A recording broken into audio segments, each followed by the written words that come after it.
Dearly beloved, we have gathered here today to mourn the loss of my luxury low-buy year. I have procrastinated on dealing with this subject for a very, very long time. Now, last year, I tried embarking on this luxury low-buy year and I wasn't successful. Let's just cut to the chase. I failed at my luxury low-buy. But I would like to come on here and talk about in what sense did I fail and what I learned from it. And will I be doing another luxury low buy? Well, let's see. So I think anything related to luxury tends to garner a lot of judgment. And I think that it is no surprise that I have been procrastinating on this topic for a very long time.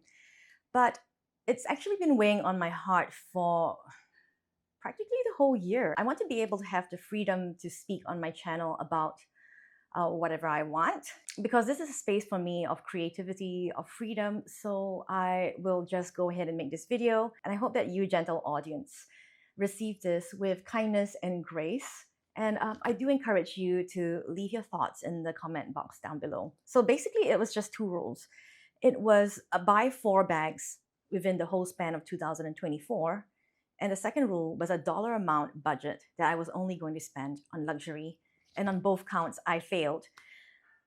And I don't think I started off on the right foot, because straight off the bat in December in December of 2023, that is the month that I decided to start my luxury low buy year, I actually stumbled and I bought a Goyard mini Anjou bag. Actually, I bought 2, and my husband graciously decided to give me 1 as my Christmas present and saved me from counting 2 bags to my luxury count. And I think that I was aware that I was spending in a rather mindless way. Just not to mince my words, I do think that I was on autopilot a lot, and I knew it, and that's why I wanted to do the luxury low buy year. And over the course of 2024, I had bought a total of 8 bags. The 4-bag criteria had 1 grace card, and that was to spend my satire credit that I had from the previous year before it expired. So out of the 8 bags, I can take away 1 of those bags from that count. That bag that I actually bought with my satire credit is one of my most used bags of 2024, and that is my Bottega Veneta medium Andiamo tote, which I love and adore, and I don't regret in a single bit at all. I did make a significant improvement from the year before, where I bought, and I hate to say this out loud, but the numbers don't lie, I bought 20 bags in 2023. So actually 8, coming down from a 20 bag count. I think that is a vast improvement on my part.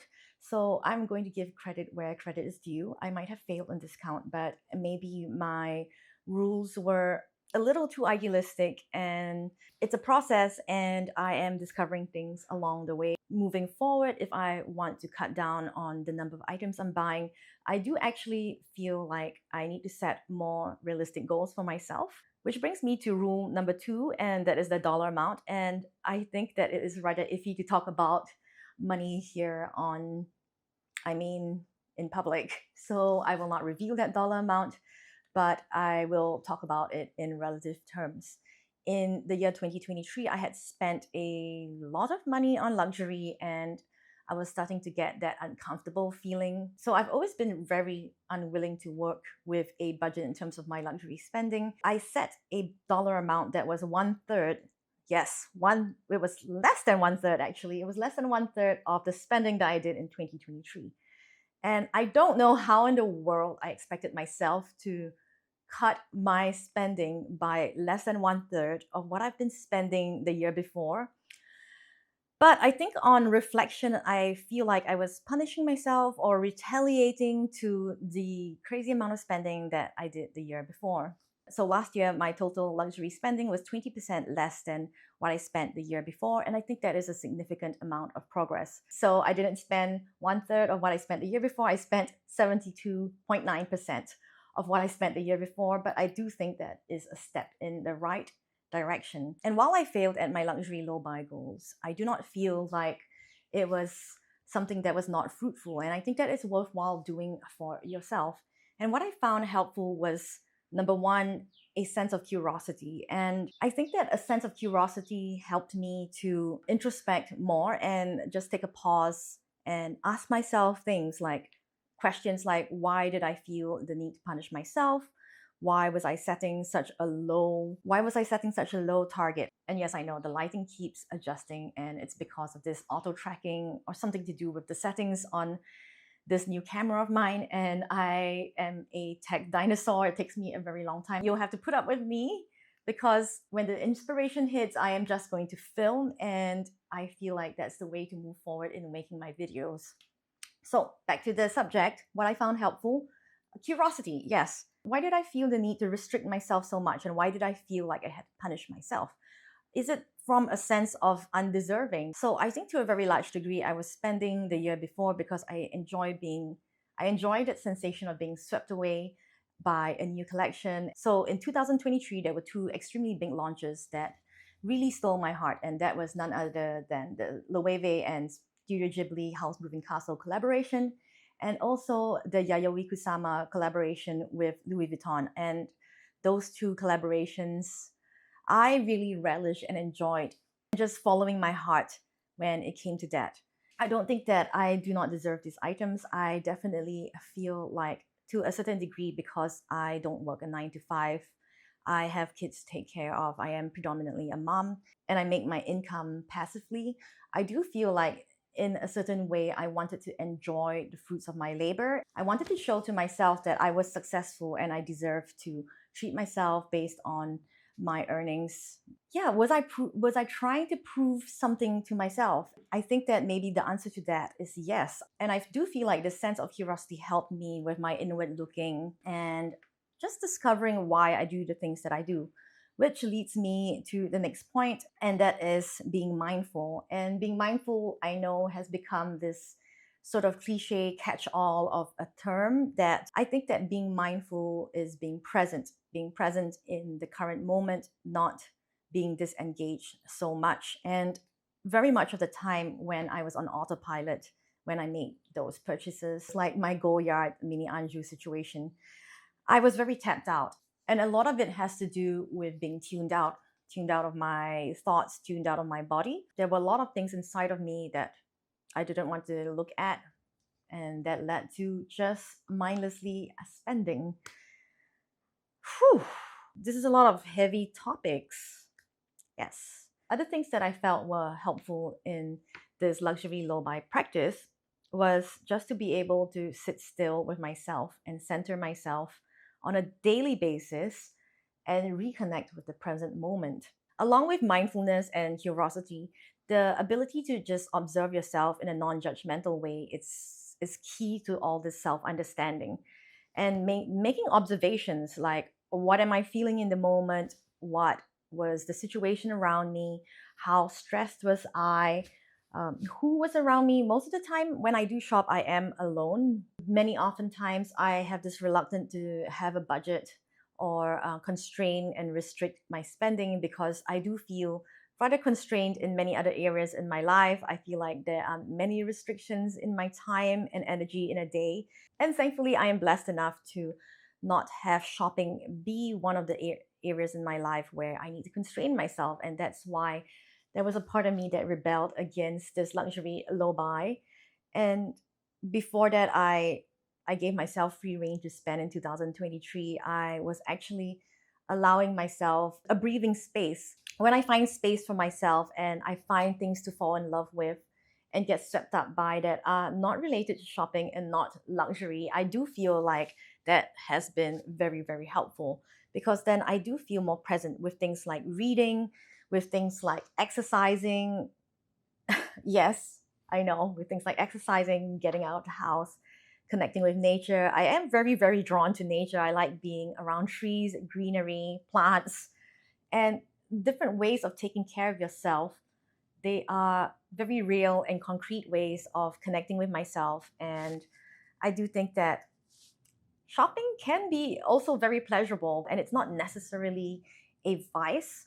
I feel like there's an internal barometer that will tell you and signal to you when any habit gets into the unhealthy territory. And I do think that shopping did for a while get into an unhealthy territory. For me, there is an element of addiction in there, but I will cover that in my later point. What I also found helpful was something obvious, which is talking to a friend. And that can be my best friend, who is my husband. Hi. And he's extremely encouraging and non judgmental. I know that he's not somebody who spends on luxury. He's not in the least interested in luxury, but he's extremely kind and understanding and very, very patient when it comes to me rambling on about my luxury obsessions. Somebody that I want to give a very special shout out to is Corrine from Joy Love Lux. And I really do feel like there were many points where I felt carried away to buy. And I would just text Corrine an SOS, and she would come back to me in a very logical and non judgmental manner to give me a third party lens as to why I want to buy something and to examine things in the context of my entire handbag collection. So, yes, thank you, Corrine. Thank you for your wisdom and your patience. I really do appreciate you. That leads me to one of the next points, which is kindness and courage. And so, kindness and courage that comes from within, kindness that comes from my friends, and that comes from the people that I choose to confide in about my luxury spending. I feel like that is very key in all this. We can choose people who judge us, or we can choose people who encourage us and are kind and compassionate towards us. And I feel like that reflects the way you speak to yourself, who you choose to surround yourself with. And last year, I really made an active effort to surround myself with social interactions that were kind, because I wanted to reflect the kindness that I wanted to give to myself. I swear I'm going to get through this very serious video as soon as I can, but bear with me. So life is stressful enough as it is. I do have many things that I had to work through last year in the personal sense and in also my family life. And I do feel like luxury was just one of those areas that I didn't feel enough stress in to pressure myself, to constrain myself in that sense. So maybe the timing wasn't right to do a luxury low buy year. I did feel like I learned a lot from it. After you spend the money, is your self-talk healthy? And that is something that is a barometer of whether you are kind to yourself. You don't always need to punish yourself for spending that crazy amount of money. My parents still don't believe in luxury spending. And I think that that kind of internalized frugality can result in a lot of judgment and negative self-talk.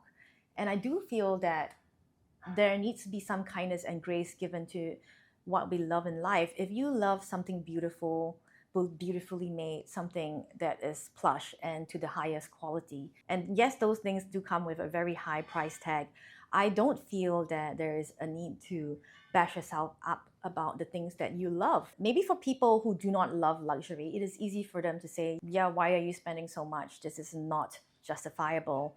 You know, when you look at Tan and Leatherstein's videos, you can see, you know, he breaks down the cost of what these things are to make in terms of material, in terms of labor. And fair enough, it is definitely not worth it if you think about it in those terms. But what does luxury mean to you? What does it give you? What joy does it give you? And how do you love it? I feel like those things enrich your life in ways that cannot be put down to a dollar amount. And I feel like in those aspects, they do mean something to a luxury lover, and it should not be discounted. And so yes, I think that talking to yourself with a lot of kindness is extremely crucial in this whole process. Right. And courage. I had to muster up a lot of courage to sit with all the spending that I've done since I started really spending on luxury in 2019. So, you know, I love a bit of data. I like looking at the numbers. I don't think numbers lie. So since 2019, I have started a luxury spending spreadsheet. And occasionally, very occasionally, I will have the courage to update it and face up to the truth that it is showing me. So in 2024, I mustered up the courage to face my spreadsheet more often than usual, I would say. And every time I looked at it, I had this nauseating feeling because the numbers were nauseating, yes, and they were very high. By no means am I in any financial trouble. I am not jeopardizing any of my family. I am very, very far from any debt at all. But I am not used to these levels of spending in my entire life. So I do feel like that's the discomfort. That's where the discomfort comes from. I know I'm not living like the baller life. I am not out there dishing out like drunk dealer money. But at the same time, I feel like the young me 20 years ago would be extremely scared to see the way I spend money now. And I do feel like this is back to basics. I would like to connect a little bit more with the young me.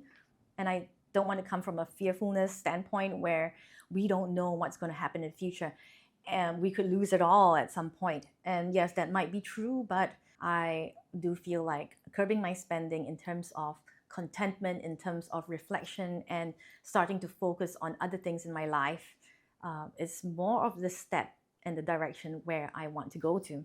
I have been challenging myself last year in more ways than just the luxury low buy, and I feel like this way had been more fruitful and it came from more of my self-reflection, and that is to travel more.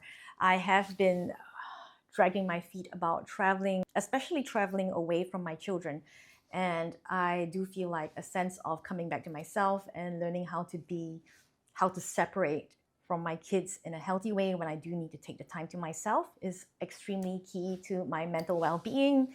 And so that was the area that I do feel that I succeeded in last year. I've been wanting to do this for myself for quite a few years now, and I'm glad I did. It was not easy. There were tears, trust me.